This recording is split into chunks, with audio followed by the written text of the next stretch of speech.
ही गोव्यातील पारंपरिक आणि चवदार मुगागाठीची रेसिपी आहे।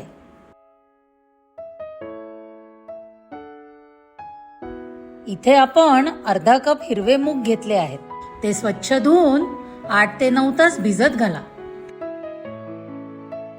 8 तासानंतर मूग पुन्हा एकदा स्वच्छ धुवून ते मोड येण्यासाठी ठेवून द्या। मोड आलेले मूग कोमट पाण्यात 10 मिनिटे भिजत ठेवा। हाताने हलके चोळून मुगाची सर्व सालं वेगळी करा। साल काढलेले पांढरे मूग स्वच्छ धुवून बाजूला ठेवा।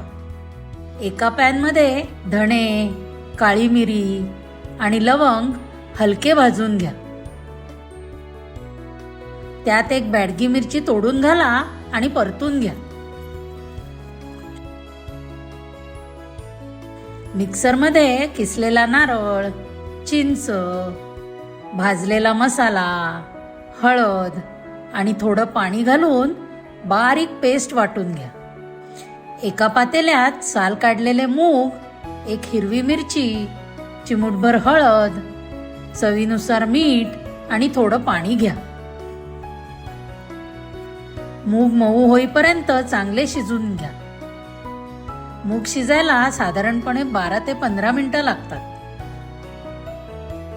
मूग शिजत आल्यानंतर त्यात भिजवलेले काजू, खोबऱ्याचे काप घाला।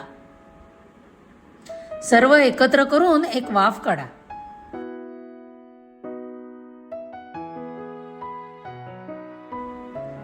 शिजलेल्या मुगामध्ये नारळाचं वाटण घाला।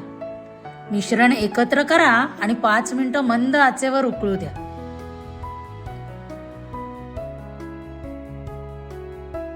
कांदा आणि लसणाचा वापर नसल्यामुळे मुगागाठी सर्वसाधारणपणे प्रसादाच्या ताटातील एक भाजी आहे।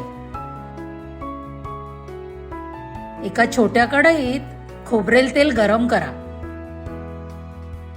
त्यात मोहरी, हिंग आणि कढीपत्ता घालून तडतडू द्या। ही गरम फोडणी तयार भाजीवर ओता आणि भाजी हलवून घ्या। तयार भाजीत थोडा गूळ व चवीनुसार मीठ घालून मिनिटभर वाफवून घ्या। गरमागरम आणि सहज बनणारी चवदार मुगागाठी भातासोबत खाण्यास तयार आहे। रेसिपी आवडली असेल तर लाईक करा, शेअर करा आणि आमच्या चॅनलला नक्की सबस्क्राईब करा। Thank you.